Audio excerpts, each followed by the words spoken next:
डाळिंब काय करायचंय? अगं परवा आपण चित्रान्न केलं की नाही, त्यावेळेस दही भात करायचा होता. तुला म्हणली होती मला दही भात खायचा आहे. हे बघ, त्यासाठी आता मी डाळिंब एवढं सोलून ठेवलंय. हे तांदूळ 1 वाटी तांदळाचा मी भात करणार आहे. हे बघ, हे माप आहे. हे 1 वाटी तांदूळ, हे एवढं डाळिंब आहे. त्यानंतर हे बघ, हा भात तयार झालेला आहे 1 वाटीचा. त्याच्यानंतर ही साखर आहे. ही कांद्याची पात आहे, मी बारीक चिरून घेतली. ह्यात 2 ह्याच्या मिरच्या, म्हणजे नाही का भरल्या मिरच्या. हे 1 वाटी दही आणि मीठ, साखर एवढं साहित्य ह्याला लागतंय. आता आपण फोडणी करणार. त्या तळले ह्या मिरच्या कुरकुरीत तळून घ्यायच्या त्यात, आणि मग हे दही भात तयार करताना दाखवते. तर हे आता फोडणीसाठी तेल घातले मी. आपल्याला कुरकुरीत आता ती मिरची तयार करून घ्यायची. ह्यातच करणार आहे मी तयार. ते आता जास्त तेल नाही वापरणार मी, फक्त मिरची आपल्याला भाजून घ्यायची छान, त्याने त्याला चव येते चांगली. हे मसाला मिरची नाही का, भरली मिरची ती भाताला घालतात, त्याने छान चव येते.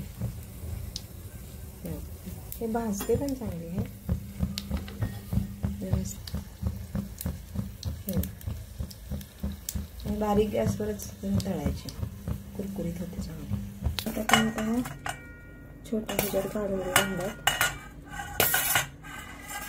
आता आपल्याला दही भात मिक्स करायचं आहे.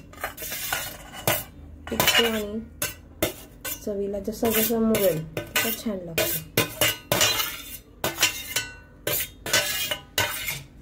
हे बघ, हा किती मोकळा छान झाला आहे. हे बारीक तांदळाचा भात आहे, आंबेमोहर. साधारण 1 चमचाभर मीठ, 1 चमचा, 1.5 चमचा साखर घालू आपण, 1 चमचाभर. थोडी दही आहे ना, त्यामुळे जरा साखर लागते, त्याशिवाय ते चव लागणार नाही. हे बघ, आता हे सगळं मिसळायचं. त्यानंतर आपण आता मिरची घालणार आहे, हे दही घालणार आहे. हे गोड दही आहे म्हणून मी दूध नाही वापरणार. काही लोक दूध अर्ध आणि दही अर्ध वापरतात, तर मी हे सकाळी ताजं दही लावलं होतं. घरचं दही आहे, त्यामुळं मला दूध नाही वापरायची गरज पडली.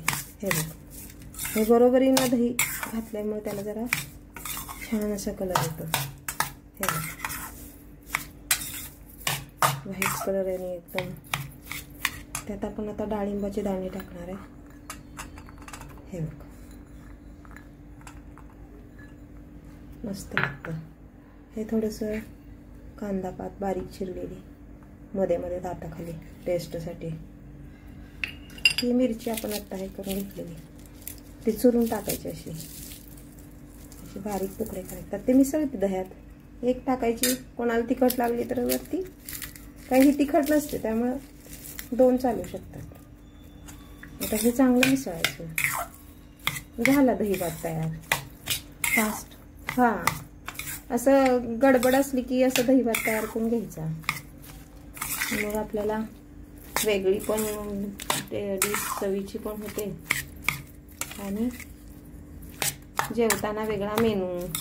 एक तुला लक्षात आलं का, मी ते फोडणीत फक्त मिरची चुरून घेतली तळून तयार करून. मी ह्यात तेल आणि फोडणी घातलेली नाही आहे. आता हे आहे ना तयार झालं आहे. आता कुणाला असं कोरडा वाटला तर ह्यात दूध आणि दही अजून मिक्स करू शकता. झाला दही भात तयार. खूप छान लागतं चवीला. आवडलं का तुला? हो. आता खाऊन बघ.